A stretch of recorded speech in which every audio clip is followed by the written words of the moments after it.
Fungsi to infinitive, bentuk kata kerja yang berfungsi sebagai kata yang lain. Fungsi dan posisinya dalam kalimat. To infinitive dapat berfungsi sebagai noun, kata benda, adjektif, kata sifat, atau adverb, kata keterangan. Dalam pembahasan sebelumnya, kita hanya memfokuskan ke kata benda. To infinitive yang berfungsikan sebagai kata benda. Nah, sebagai kata sifat maupun adverb sebenarnya secara bentuk tetap sama, hanya berbeda fungsi saja. Kali ini kita akan bahas satu persatu. Yang pertama dimulai dari yang berfungsi sebagai noun. Penggunaannya sama halnya dengan noun yang lain, bisa difungsikan atau diposisikan layaknya subjek. Contoh, to travel in this season is a bad idea. Berpergian musim ini merupakan ide yang buruk. To travel in this season itu subjeknya yang berupa to infinitive phrase dan kata kerjanya berupa is di sana. Kata kerja inti dalam kalimat tersebut. Contoh yang kedua, to survive in the big city is my hope. Bertahan di kota besar adalah harapan saya. To survive in the big city itu subjeknya. Is itu verb inti dalam kalimat tersebut. Noun juga bisa berfungsi sebagai direct object. Begitu pula si to infinitive.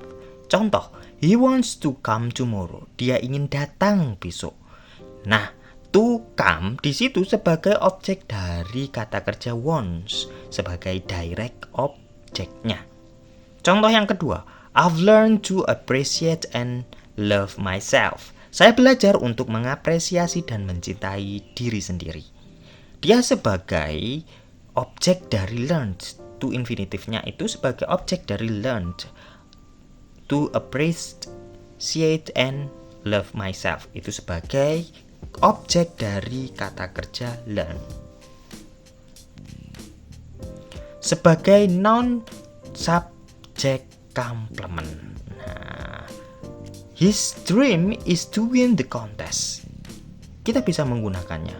Bukan berarti bermaknanya mimpinya harus menang kontes. Mimpinya menang kontes tersebut saja sudah cukup bermakna itu ya. Jadi to win the contest itu sebagai complement yang menjelaskan subject his dream. Impiannya apa sih? Yaitu memenangkan kontes tersebut. Sebagai positif atau sebagai keterangan tambahan. Contoh, his dream to win the contest has made him work harder. Impiannya untuk memenangkan kontes itu telah membuatnya bekerja lebih keras. Sebagai positif, kebanyakan kalau di tengah kalimat ya diapit oleh koma. Kalau di depan maka diikuti koma. Kalau di akhir diawali koma. Nah, itu biasanya pola-pola apositif. Nah, yang ini untuk poin yang terakhir mirip dengan yang berfungsi sebagai adjektif atau adverb.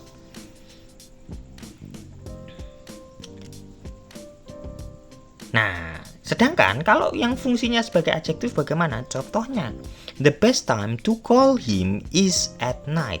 Waktu terbaik untuk menelponnya adalah malam hari. Kenapa kok di sini sebagai adjektif? Karena to call him itu sebagai penjelas the best time. Waktu terbaik.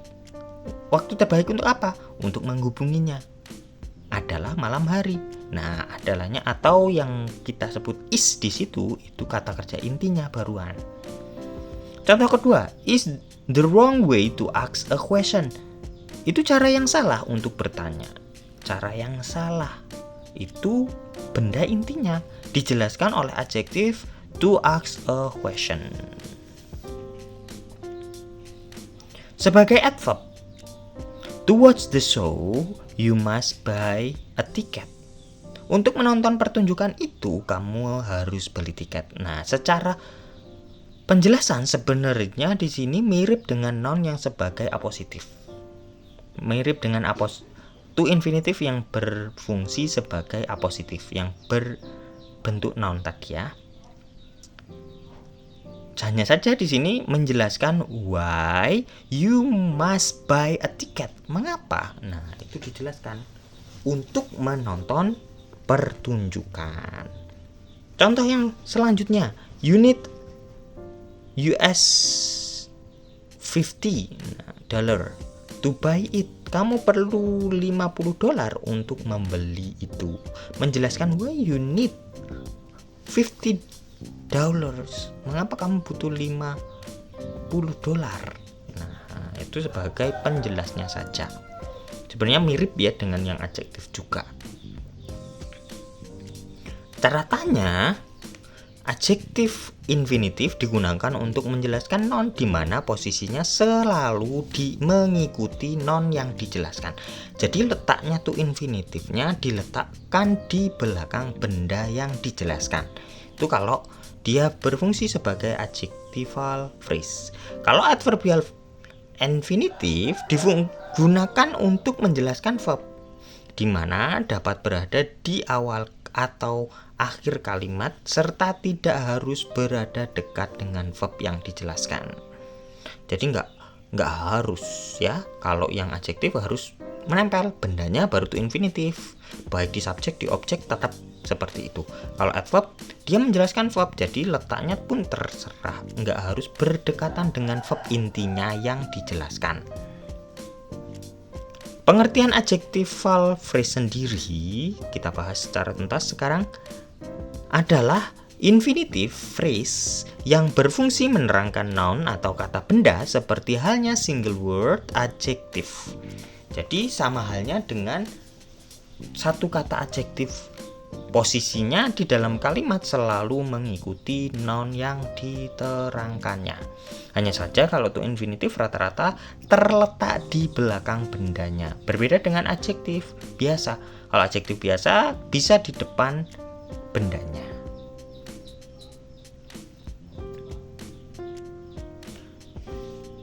Contoh, this is the best route to reach your destination. Ini adalah rute terbaik untuk mencapai tujuanmu. Rutenya itu sebagai benda inti yang dijelaskan. Dijelaskan oleh to reach your destination. Rute terbaik untuk apa sih? Untuk mencapai tujuan. Contoh selanjutnya, tidying up your room is a simple way to stay healthy. Merapikan kamar adalah cara sederhana untuk tetap sehat. Cara sederhana itu benda intinya. Nah, dijelaskan oleh to stay healthy, yaitu untuk tetap sehat. Contoh selanjutnya, his reason to miss work was unacceptable ya. Alasannya tidak masuk kerja tidak dapat diterima. Alasannya apa sih? Tidak masuk kerja itu tidak masuk kerja atau to miss work itu sebagai adjektif yang menjelaskan his reason. Selanjutnya, would you like something to eat? Apakah kamu ingin sesuatu untuk dimakan? Nah, something sebagai pronoun dijelaskan oleh to infinitive. Boleh nggak? Boleh. Contoh selanjutnya, people have so many things in life to be thankful for. Orang punya sangat banyak hal di dalam hidup untuk disyukuri. Sedangkan pengertian adverbial phrase sendiri, adverbial infinitive maksud saya, adalah to infinitive yang berupa to verb 1 yang digunakan untuk menerangkan verb. Seperti halnya single word adverb. Adverbial infinitive menjawab pertanyaan dengan question word why yang berupa tujuan atau purpose seseorang melakukan suatu aksi. Posisinya dalam kalimat, jika di awal kalimat, jika berada di awal kalimat diawali koma, disematkan setelahnya juga. Kalau di akhir disematkan di sebelumnya saja komanya. Contoh, we need a glass cleaner to remove dirt and fingerprint. Kita butuh pembersih kaca untuk menghilangkan kotoran dan sidik jari. Adverbial infinitive berada di akhir kalimat dan menjawab pertanyaan why do you need a glass cleaner? Contoh yang kedua, I come to help you make a short presentation. Saya datang untuk membantumu membuat presentasi pendek. Menjawab pertanyaan why do you come? Sebenarnya di sini dia lebih ke adverb memang. Kalau adjektif harus ada bendanya. Kalau dia noun ya dia masa objek datang membantu kan, bukan datang rumah. Nah, datang ke rumah. Selanjutnya, to cut the high grass and weeds, I borrow a lawn mower from my next door neighbor. Untuk memotong rumput dan ilalang tinggi, saya meminjam mesin pemotong rumput dari tetangga sebelah. To cut the high grass and weeds itu sebagai adverb yang menjelaskan kata kerja borrowed atau menjelaskan keseluruhan kalimat main clause-nya. I borrow a lawn mower from my next door neighbor. Catatannya, adverbial infinitive tidak harus dekat dengan verb yang diterangkannya. Contohnya kalimat infinitifnya. Menguji adverbial infinitive, perlu diperhatikan apakah infinitif benar-benar berfungsi sebagai adverb. Karena selain sebagai adverb, suatu infinitif dapat pula berfungsi sebagai noun atau adjektif.